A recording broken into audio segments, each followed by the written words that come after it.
Morning, good morning, good morning. Give me a thumbs up if you're watching this, or a like or a heart, depending on where you're tuning in from. All the different platforms have a different button. I understand. So, as I'm sitting here, it's 30 degrees and snowing in Spokane, Washington. It's beautiful. The snow is bright white. I feel like we haven't seen a lot of it this winter. So maybe we're gonna have a second half of the month of complete snow. I don't know what's happening. What's happening with the weather? I've heard so many crazy things across the world, the country, with our weather. So, anyways, today I set aside time, probably just about 30 minutes, unless we get some really good questions. I set aside 30 minutes to answer your guys' questions. This is what I'm going to call help desk hour. Like I said, right now it'll be 30 minutes or more, depending on you. Time for you to ask me questions. Time for you to get to know me, what coaching is and isn't. But time for you to share your thoughts, your questions, maybe if there's something you need help with, if you're wanting to cultivate a more happy, more meaningful, more purposeful, more joyful life, however you wanted to describe it, let me know what that looks like for you. But most of all, say hi to me. Let me know where you're tuning in from. As I told you, I'm in Spokane, Washington. 30 degrees and snowing. I saw over, I don't know, whenever I plug my phone into my car, it's like winter weather warning. Seems like they do that a lot here. But yeah, so it's snowing very heavily right now. And I have an event to go to tonight, which is going to require a bit of outdoor walking. So it'll be interesting. I probably should check and see what the weather's going to do tonight. But let me know where you're tuning in from, what the weather's like where you are. Always love to hear from you guys. But I'm Catherine Hood. If we haven't formally met in person or virtually, or if you're not a coaching client, which a lot of my clients come and watch these, whether it be live or recorded, I'm a happiness coach. So, what I like to do is work with individuals or even small groups and helping them define what happiness is. And I know that might seem really simple, but oftentimes we humans like to believe happiness is in the external world. It's in achievement, it's in success, it's in making a certain amount of money, it's in life looking a certain way, and etc. I help you understand how to have happiness every day. And you might word it differently, and that's okay too. Um, but it's just kind of a fun play on being a life coach. I love supporting my clients in helping them really cultivate a life that they really dream of, that they want, that they desire, and in getting it and acquiring it in a short period of time. So that's what I love to do. I love the work that I do. I love my clients. They're amazing. They're incredible. I see so many transitions in a short period of time. That is a lifelong pursuit. Take me 54 years to get a glimpse of happiness. Wow. Thank you, Brian, for that comment. It took me several decades as well. So right on. I feel like it's a journey. There's no finish line that says, here's your trophy. You are now happy for the rest of your life. I feel like it's a journey. So, I have clients, very brand new clients, clients that have worked with me for years. A lot of new clients will work with me in the space of weekly or bi-weekly. And then like a lot of my older clients just do like a monthly tune-up. Like they just have a 1 hour session once a month and they get a tune-up. Because it is funny, it is a journey. It is a journey, Brian. That's what you remind me of, is that it's life is a journey. There's always going to be ups and downs and wrenches thrown in the spokes and speed bumps and different things that we run across that says, oh yeah, well, we're going to see how you respond to this.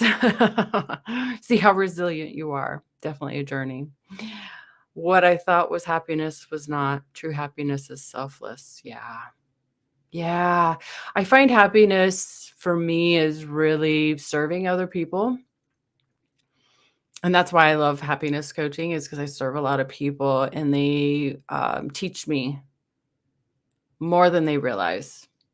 Right. So working with clients, they're facing challenges that maybe I faced a long time ago, or maybe challenges that I'm currently facing, or challenges that I've never faced, or maybe never will face. But the thing is really there's a solution to all of them, really, that's very similar. So, and what I point to is like what you're talking about is that selflessness, that internal. What are you making this mean? What is the story you're wrapping around this situation? How are you making this personal?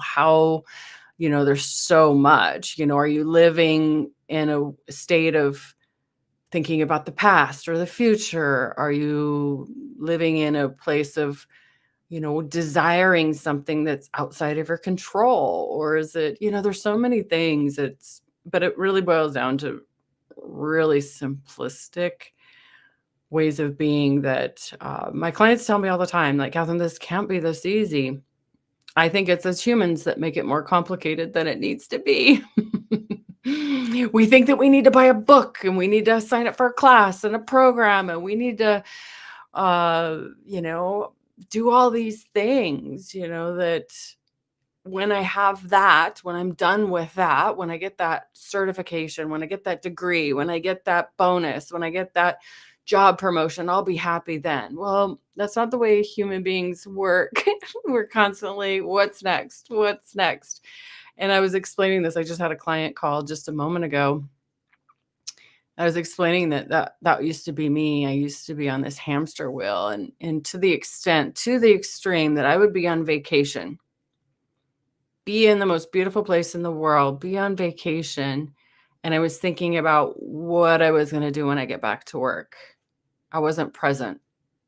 I wasn't in the vacation. I wasn't enjoying the sunset. I wasn't enjoying the smell of the flowers. I wasn't enjoying the bugs or the wildlife or the plants or the colors or I just my senses were numb.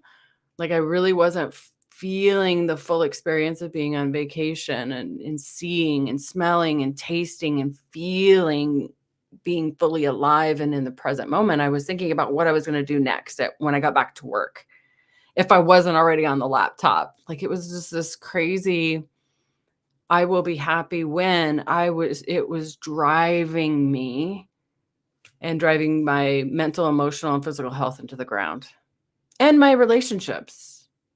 So it was very destructive.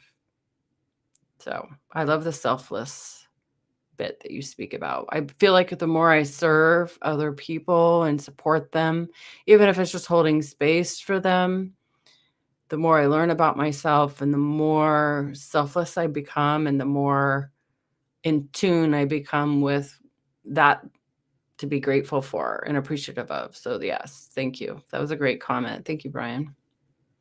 I did have a quote that I wanted to throw up in the air and see if it lands for anybody. And I actually posted it, I think, in the Facebook group that I run, and got some, raving reviews. But well, let me see what Brian says first. The world wants you to chase the false sense of happiness. Yes, it does.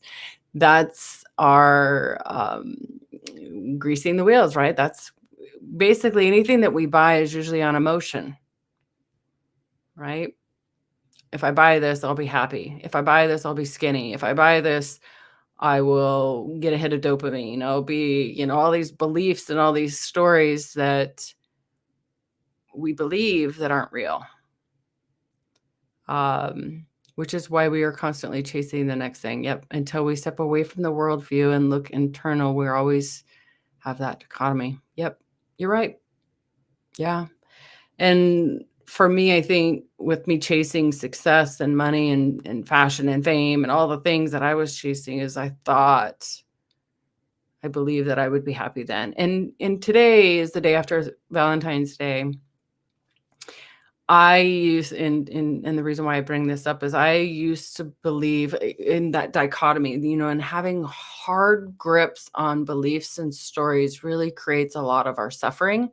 So that's why I'm bringing this up, and because it's the day after Valentine's Day. Um, I got flowers for my oldest daughter yesterday for Valentine's Day, so I will throw that out there, but I got nothing else. But I loved Valentine's Day. Valentine's Day yesterday was perfect. It was picture perfect. But what I will say is, years ago, I used to believe that in the 5 languages of love, I believed that in my core. It made sense to me, and I hung to that, and I clung to that, and I was like, this is my language of love, and this is what I demand of others to give to me, and this is what I am willing to give out. Like, that's a dichotomy, right? That's a belief. That's some stories which limited me and created a lot of friction in my relationships. So again, these dichotomies, these stories, these beliefs that we can cling to, and these labels and these titles can really kind of like what Brian talks about. If you chase these false sense of being or beliefs or stories, I'll be happy when paradoxically you get more of what you don't want. Right? Because I used to believe if I chase after this, I'll be happy. If I work, I saw a statement or quote or whatever a couple days ago that says, entrepreneurs will work 80 hours a week to avoid working the 40 hours. It's just so true. And that was me. I was working so many hours. I was working so hard, and it was just dreadful. But, at what cost? Cost to relationships, cost of my health, mentally, emotionally, physically, cost of my happiness. So be careful what paradigms, what dichotomies, what stories you're believing, what beliefs you're believing. Be very careful to label yourself as being a certain type of person. You just limited yourself. You just shrunk your world. You just created a paradox that you're going to probably get more of what you don't want. Be very careful. So thank you, Brian, for adding. But a quote that I put up on Facebook that I got a little bit of traction from, and see, where it goes. But don't let the fear of striking out keep you from playing the game. Famous by Babe Ruth. I love that quote. And I see it a lot in coaching. A lot of people, oh, in my past, I was hurt by this, or in the past, this happened. And, oh, I've seen other people get hurt by whatever, so this fear that shrinks their world again. Life is meant to be, and I shared this actually in the last coaching session I had too, is, be childlike, have that childlike curiosity of trying new things. Remember, if you can remember when you're 5, 6, 7 years old, that's like the best years when we're so curious and trying new things, and just doing things just to see what happens. Letting go of all that programming and all that thinking, like, oh, I'm this type of person, and oh, I would never do that, because letting go of all that nonsense, unlearning those fears. I like that. Unlearn those fears. So don't let the fear of striking out keep you from playing the game we call life, right? So adding to the Babe Ruth quote. Yeah, I love that quote too. Thank you, Brian. Yeah, I see that so much in client work.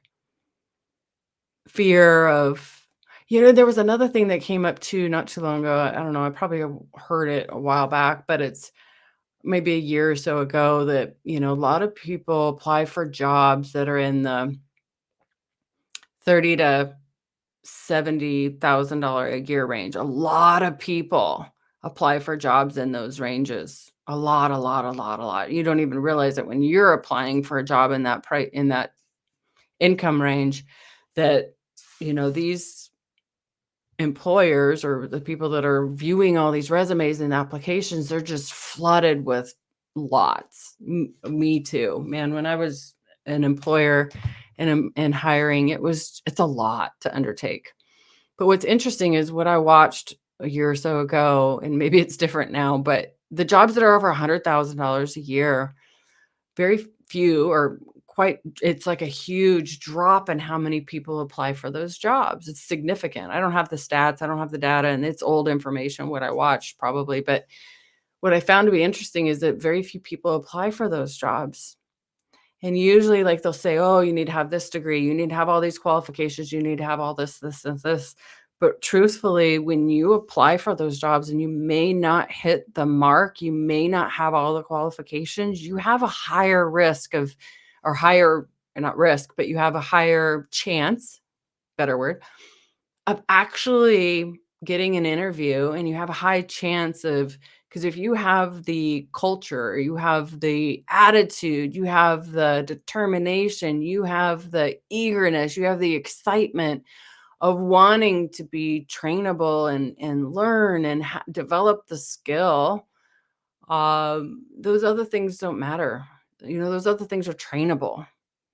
So, and I saw a different video. This is why this is so high in my mind is I saw another video a week or so ago where this girl she went on this trajectory of wanting to be rejected in different areas of her life. So that's what she did. She applied for a bunch of jobs that she was way underqualified for, and she got a job she was incredibly way underqualified for because she just nailed the interview. She nailed it because she was just so confident and so secure in herself because she knew, "Oh, I'm just gonna get it rejected," and just went into it with, "I'm just gonna give it my all," and she got the job. It was just really cool. So it kinda ties back into that, just this Babe Ruth quote, "Don't let fear of striking out keep you from playing the game. Just do.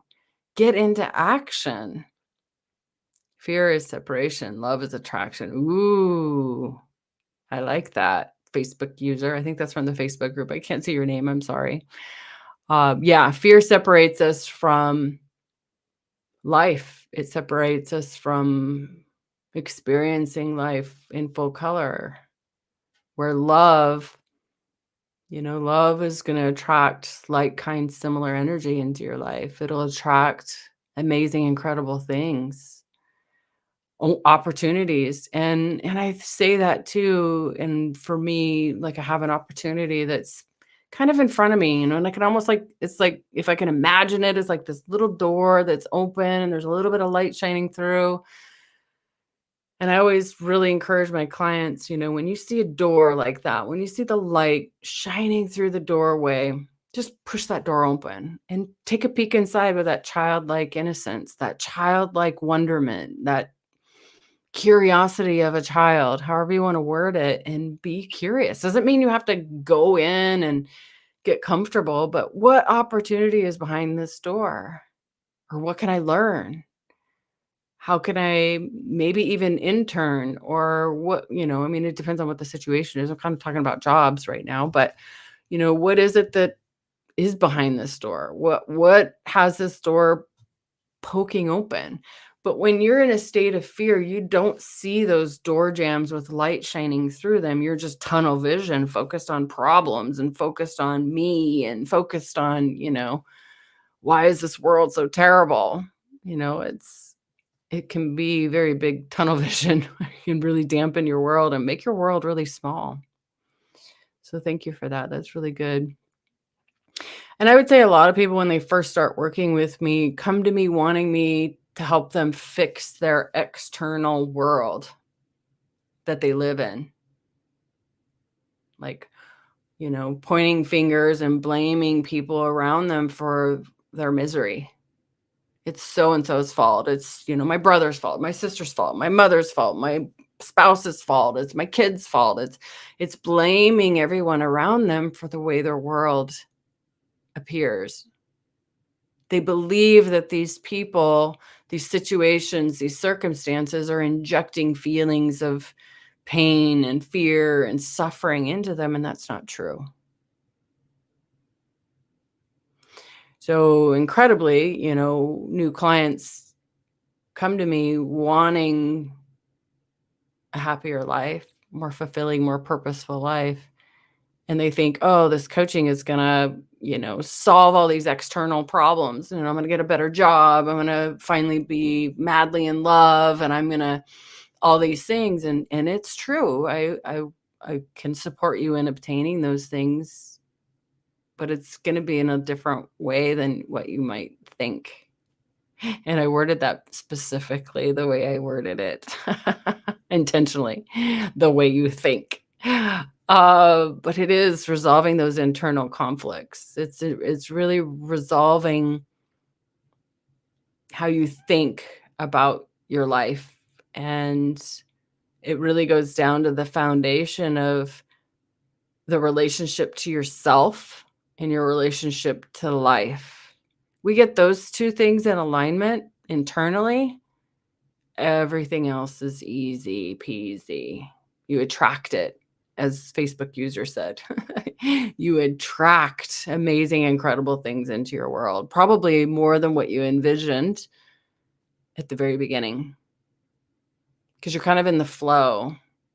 You're in the flow of life, and you see more doors open up. You see more light shining through the cracks of more doors and more opportunities, and you'll swing them open and take a peek in and be like, do I want to step in through that door?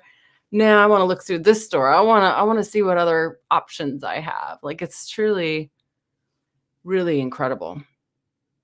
So thank you guys for chatting with me. So working with clients, I help them see how to create a better experience in their own life. Being able to navigate life's challenges with ease, being able to be resilient. There's this idea or perception, I think, sometimes with new clients that like, oh, I'm never going to suffer again. I'm never going to be miserable again. I'm never going to be unhappy again. And I can't say that I can promise that. But what I will say is life will happen. We all are going to grieve. We're all going to mourn. We're all going to go through challenges. We're all going to have these unexpected news occur or whatever, but we'll become more resilient when we understand how our mind works, how our thoughts work, how our brain works, how our nervous system works, and really understanding how our thoughts create our reality. It can completely transform your life completely. So what I like to call myself is a thinking partner. And I just don't think that has near the ring to it as a happiness coach. Correct me if I'm wrong, but I like to call myself a thinking partner. So a lot of the popular topics that I've been helping clients with lately is anxiety and stress management. Those are probably the two real big common ones lately. And relationship coaching. I love relationship coaching. I think it's so much fun. Being able to healthfully communicate with anyone. It doesn't have to be someone you're in a romantic relationship with. It could be at work or, like a coworker or a boss, or being a boss, being a leader. I love that too. So anyways, those are kind of not newer, but seem to be a theme lately. But if you have questions, definitely enter them in the chat. I'll take a peek at each of these social platforms to see where your questions are and try to answer them. But I think in closing, I'm just going to offer you guys a 10% discount. So that those of you that know that I go live every Thursday, you know that I give a 10% off of a package of 5 coaching sessions.